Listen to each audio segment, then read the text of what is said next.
मेरठ के बाद अब उत्तर प्रदेश के बरेली में पत्नी ने प्रेमी संग मिलकर पति की हत्या कर दी है। पत्नी ने अपने प्रेमी के साथ मिलकर अपने पति की गला दबाकर हत्या कर दी। हत्या की भनक किसी को न लगे इसलिए पति के शव को रस्सी से कमरे में लटका दिया, जिससे ये लगे कि उसके पति ने आत्महत्या की है। पुलिस ने आरोपी रेखा और पिंटू को गिरफ्तार कर लिया है और आगे की कार्रवाई फिलहाल की जा रही है।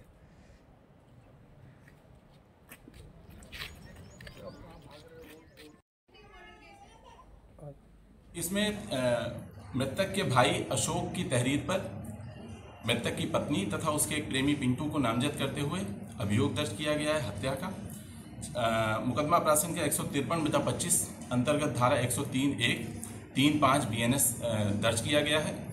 इसमें विवेचना उपरांत दोनों अभियुक्तों को गिरफ्तार किया गया है। प्राथमिक पूछताछ में पत्नी द्वारा मृतक को चाय में चूहे मारने की दवा पिलाने का भी एक तथ्य प्रकाश में आया है। इन सभी तथ्यों को समाहित कर विवेचना प्रचलित है। और रणबीर हमारे सहयोगी ज्यादा जानकारी के लिए जुड़ गए इस खबर पर। रणबीर, इस पूरी जो वारदात है इसका खुलासा कैसे हुआ, क्योंकि बहुत स्मार्ट तरीके से इसको दबाने की कोशिश की गई थी।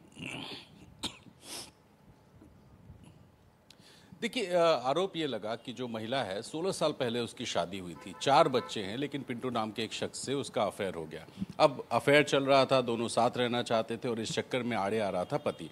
तो पति को मारने की एक प्लानिंग हुई। चाय में जहर दिया गया, जहर दे करके मारा गया। मारने के बाद उसको रात में जो प्रेमी घर आकर के उसको लटकाने में अपनी जो मृतक की पत्नी है उसके साथ मिलकर के जो डेड बॉडी है उसको लटका देते हैं और फिर पत्नी रात में सो जाती है, ये जताने के लिए कि जब वो सो के उठी तो देखा कि वो जो उसके पति है उसने आत्महत्या कर ली। लेकिन जिस तरह से आत्महत्या हुई थी तो जाहिर है पोस्टमार्टम होगा, और जब पोस्टमार्टम हुआ तो मौत की वजह गला दबाने या दम घुटने की जगह जहर की वजह से आई। और इस वजह से पुलिस को शक हुआ।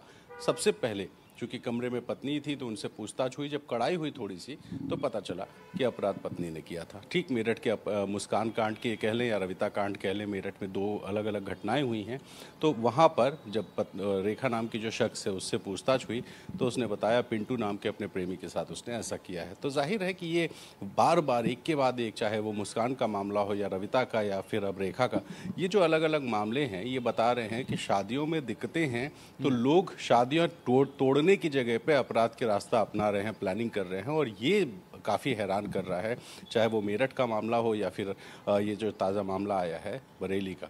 तो हर इस मामले में आप देखिए कि एक प्लानिंग हो रही है, एक स्क्रिप्टिंग हो रही है। कल भी एक घटना हमने देखी मेरठ की जहाँ पर डेड बॉडी को पहले गला दबा करके उस आदमी को मार के उसकी डेड बॉडी के नीचे सांप रख दिया गया, सांप को दबा दिया गया ताकि सांप भागने की कोशिश करे और भाग ना पाए तो काटे।